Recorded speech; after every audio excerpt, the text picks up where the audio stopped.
I'm here with Kirsten Wise, who's the Mayor of Napier. Kia ora, Kirsten, and thanks for joining me. Oh, pleasure to be here, Andrew.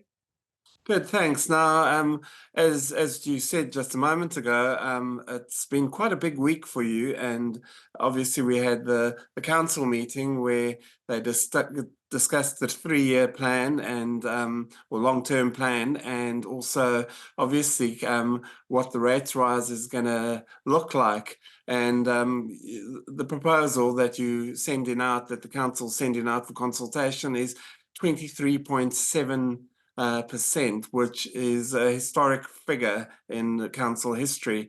How did you get to that figure, and what sort of cuts did you have to make to achieve that? Yes, and I do want to acknowledge that this will come, obviously, as quite a shock to our community, and it is the largest proposed rates increase we have ever consulted on in the history of Napier City Council. Uh, it's been a very long, challenging process to arrive at the 23.7 proposed increase. The first draft of the plan that was pulled together by council officers actually came to 43%. So there has been a Wow. significant amount of work done to reduce it down to the level that we are now at. And there's a number of contributing factors that make up that 23.7%. I'm sure everyone would understand that we've got ongoing financial challenges around the cyclone recovery, which we're still having to address. And we're also proposing a new 2% rate to build a resilience fund, which will be utilised to prepare internally, both from a resourcing perspective and an infrastructure perspective, for future events. So that's 2% of the proposed increase. On top of that, we face exactly the same cost pressures that any household or business faces. So the inflation pressures, wage increases, insurance has absolutely gone through the roof.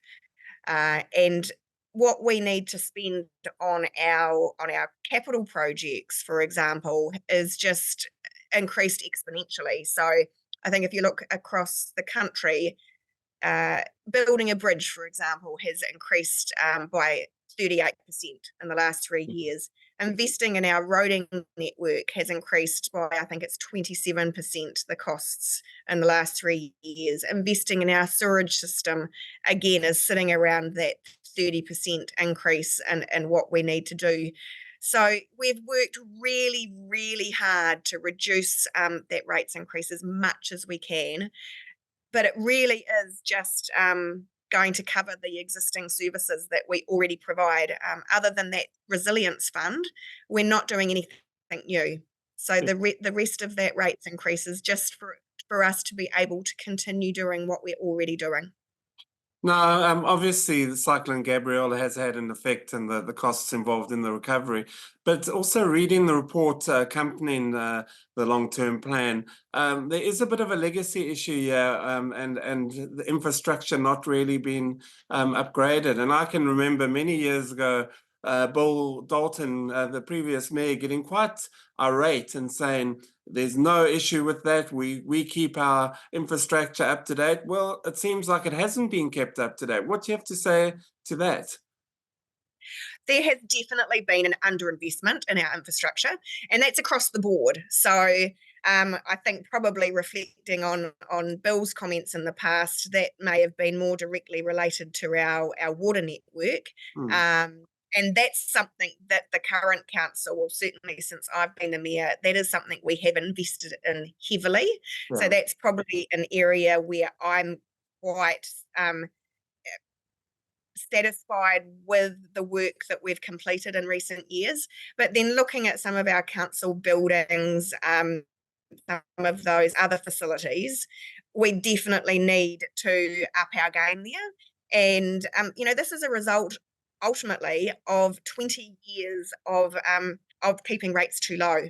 We actually have some of the lowest rates in the country if not the lowest. I know we're certainly sort of in the bottom 3 or 4 councils in the country in terms of what we currently rate our property owners.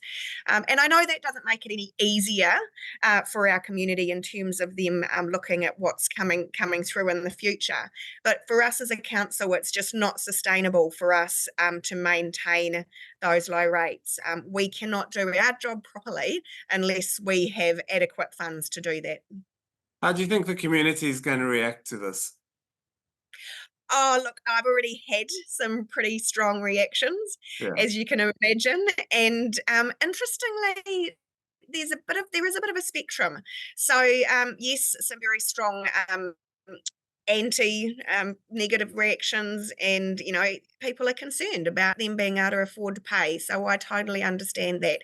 I have also had some people approach me, however, and say, we understand, and you're doing the right thing, because ultimately you have a responsibility to look after the city and the services you deliver and the facilities you own, and we understand why you're putting forward this proposed rates increase. So we're very much looking forward to receiving formal feedback via our consultation, which opens on the 25th of this month. And look, I have no doubt we will be getting some very strong reactions. Now, what if people come up with some good ideas to make cuts that could reduce the rates increase? Will you take those on board? Absolutely. And that was something that I said in the council meeting yesterday, for all those thousands of people I'm sure were watching. Um, you know, really just encourage our community. We want to hear your ideas. And if it comes through in a formal submission, then obviously that's something that we can then consider, work on, consult on if it reaches a point where we think it's a viable option. And then incorporate it in our next annual plan next year. So we want the community to be involved in these decisions, and I really, really look forward to hearing people's thoughts. Yeah. What if people come back and say, "Oh, why have you got such a big council staff roster kind of thing," or things like that? Are those an option? Can you cut back on your workforce, or are there options or salary cuts or anything like that? Well, I'll address salary cuts first. We're actually in the position where we have been paying quite low salaries comparative to other councils around the country. And if we want to attract quality staff, then we need to be paying market rates. And so we've actually been trying to improve our remuneration packages over recent years. So I really wouldn't want to take a step backwards in that regards. In terms of the number of staff we have, we're quite unique here in Napier because we have a very, very wide variety of facilities that we own and operate that a lot of councils around the country don't have. So, we have an aquarium, we have other tourism types of facilities. We have our own city services depot, so we do all of our own water maintenance, gardening, public toilet cleaning. There's not many councils throughout the country that do that anymore. And so that is why there may be a perception that we have a lot of staff, but it's because we're doing a lot of things. And I personally firmly believe that we're by no means overstaffed. If anything, we could do with some more, but we're not planning anymore because we know that we just cannot afford that at the moment.